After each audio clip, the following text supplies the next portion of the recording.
Girando os temas do nosso 3 em 1, o TSE continua tentando corrigir a sua decisão puxadinho do último sábado. Nas últimas horas, os ministros Sérgio Banhos, Carlos Horbach e Luiz Felipe Salomão impuseram novas derrotas ao PT. Eles sustentam que o partido tem de retirar as inserções no rádio e na TV que mostram Lula candidato. Afirmam que a legenda, abre aspas, afrontou a decisão do TSE e confundiu os eleitores quanto à permanência do ex-presidente no certame, fecha aspas. Diante disso, o PT vem fazendo algumas adaptações. A Executiva Nacional pediu para que as campanhas estaduais tenham cuidado no uso da imagem do ex-presidente. E no horário eleitoral de hoje, Fernando Haddad já ganha certo protagonismo. Até mesmo o jingle mudou. Em vez de Lula e Haddad, a música agora diz Lula é Haddad, Vera Magalhães. Pois é, exatamente. Eles estão começando a querer operar o milagre da transmutação, Silvio. E isso não é porque eles resolveram respeitar a lei e a justiça de uma hora para outra, porque viram que a coisa podia ficar feia. Além dessas 3 decisões a que você se referiu, tem uma de agorinha, do ministro Luiz Barroso, a 4ª liminar, portanto, pedindo para retirar a propaganda do PT do ar. Já havia ministros que me diziam ontem, e eu disse isso hoje aqui no Jornal da Manhã, que a persistir a insistência do PT em desrespeitar a decisão judicial, poderia, se provocado, o TSE determinar que o PT estava fora de vez do horário eleitoral, tela azul para ele. Então, diante desse risco, que era iminente e não era desprezível, o PT resolveu começar a fazer uma lenta e gradual guinada na sua estratégia televisiva. Então, já tem esse jingle Lula é Haddad, como o Andreasa gosta de dizer que seria mesmo a fala do PT, e tem também mudanças políticas que estão vindo por aí. Depois daquela consulta ao oráculo de Curitiba ontem, os petistas já saíram de lá mais divididos. Metade dizendo que tinha de esticar a corda, sim, e continuar dizendo que o Lula é candidato, e a outra parte já querendo antecipar a indicação do Haddad, inclusive com um ato político para fazer a passagem do bastão. Um ato político que seria no próprio dia 11. Essa tende a ser a estratégia que vai prevalecer a contragosto do Lula. Ele não aceitou isso logo de cara.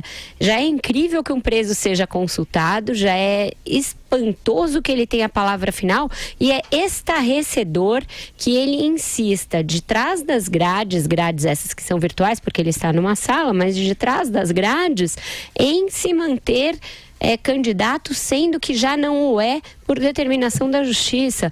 Então, tudo que a gente vem falando aqui, de como o PT afronta as instituições, estica a corda, vai ficando cada vez mais claro na coisa do Lula e na forma como ele age para personificar em si um partido inteiro. E ainda tem gente que vota nesta ideia, vota neste tipo de embuste. É inacreditável, de fato. Para terminar a minha primeira fala, nessa propaganda que o jingle já muda para Lula é Haddad, tem também uma fala do próprio Haddad, em que ele fala em corrigir injustiças e libertar, vamos libertar o povo, corrigir as injustiças, com imagens do Lula aparecendo. Então fica ali subliminarmente entendida uma mensagem de que, uma vez eleito o PT, se fará algo sim para tirar o Lula desta situação. A gente já tinha tratado disso aqui quando falou do programa de governo do PT. E agora isso começa a aparecer de forma subliminar também na propaganda petista. E aí, Carlos Andreas, agora Lula é Haddad, hein? Andaram ouvindo o 3 em 1, andaram ouvindo seus comentários. Não fala isso, Silvio, que vão dizer que a gente está fazendo assessoria aqui para a campanha do cavalo, porque é disso que se trata. Mas era uma obviedade que assim seria. Eu, inclusive, acho que essa resistência do Lula em passar o bastão, essa que a gente fica sabendo, vazada pelo seu conjunto advocatício, né? Pelo seu grupo político de advogados. Eu acho que isso faz parte da estratégia. A ideia de que ele resiste, de que quer lutar pela própria candidatura, mas e não tem nenhuma informação, é apenas uma leitura do cenário. Para mim está muito claro que, na prática, ontem, o Lula passou o bastão para o Fernando Haddad. Nós não teríamos, nessa propaganda do PT hoje, o gatilho do Lula é Haddad, do Haddad é Lula, se isso não tivesse sido estabelecido ontem.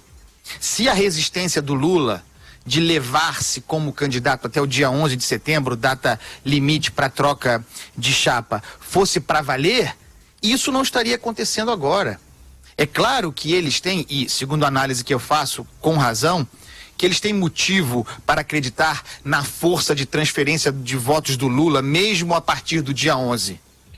Mas para que arriscar se eles podem antecipar em uma semana essa passagem de bastão? E é o que de fato estão fazendo.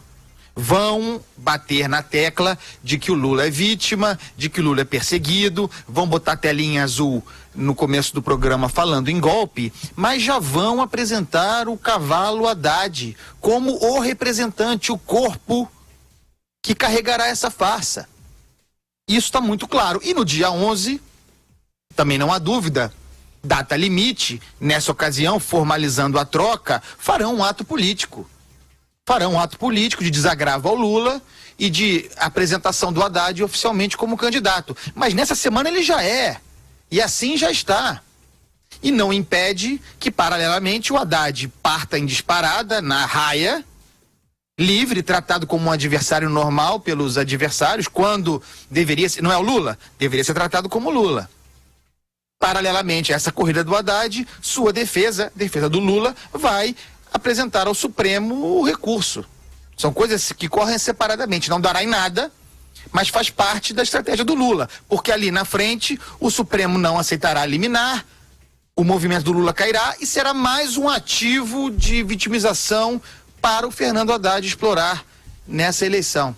A Vera fez uma referência muito importante agora a esse programa de hoje, do movimento libertador do povo brasileiro, com a imagem do Lula, um preso.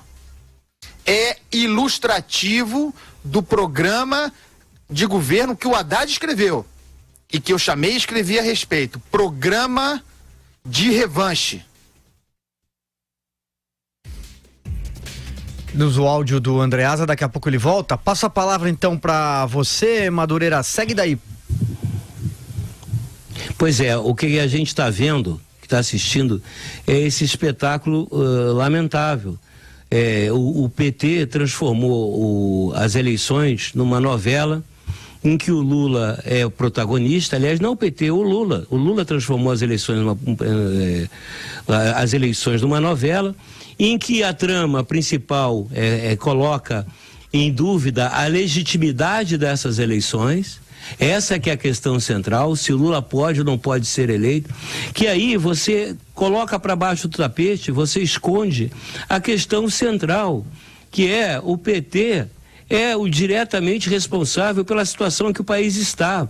Isso ninguém está discutindo, ninguém está colocando. O Brasil se encontra na pior crise da sua história por conta dos desastrosos governos do Lula e da Dilma. Mas não, né? O PT espertamente, né, com a sua escola Goebbels, né, de marketing, faz com que você mude toda a história. Né? Hoje a questão é se o Lula pode ou não pode ser candidato. Né? Segundo eles, deve ser candidato, porque ele é o redentor do povo brasileiro. Ele é o Messias que vem, né, nos libertar do jugo não sei de quê, deve ser do jugo da democracia, da liberdade. Porque ele tem todos os motivos, todas as razões para continuar preso. E essa excrescência que é dele transformar as dependências da Polícia Federal, ele tinha que ser imediatamente trancado numa cela, como qualquer um. Porque o comportamento que ele está mostrando é um comportamento criminoso, de chefe de quadrilha. Ele está urdindo, ele está articulando contra os interesses nacionais, ele está articulando contra a legitimidade das eleições, né? Ele está articulando pela desmoralização do Brasil em frente ao resto do mundo. Ele está tendo um comportamento absolutamente criminoso, feito de dentro de um próprio da União, onde ele devia estar em regime penitenciário, né? Regime fechado. Aí ele virou agora um comitê eleitoral. Isso é inaceitável. Como é que as autoridades permitem que isso aconteça? Os outros candidatos são meros artistas, né? Participantes secundários nessa trama petista. E nós, os eleitores, somos meros figurantes. Não se discute a situação que o país está, não se coloca, né, como é que nós vamos sair dessa. Não. Lula pode ser candidato ou não? Não, ele não pode ser candidato porque ele é um perseguido das elites. Que elites? Que perseguido de quê? Ele é um criminoso, condenado por crime comum. Esse cara tem que ser imediatamente recolhido aos costumes, como se dizia antigamente. Cana dura. Parar com essa história, né, esse privilégio, essa coisa inacreditável dele ter sala, né, da Polícia Federal para ficar transformando em comitê de campanha, em direção. Isso aí, ele é chefe de quadrilha. O PT não é mais um partido, é uma quadrilha. Uma quadrilha que urge, que é organizada contra os interesses nacionais. E como a Vera disse, é inacreditável que ainda tem gente que vota nesse tipo. Eu só posso explicar numa coisa: ignorância ou má fé. Ou ignorância ou má fé, para continuar votando nessa legenda e nesse candidato que eu me recuso a repetir o nome.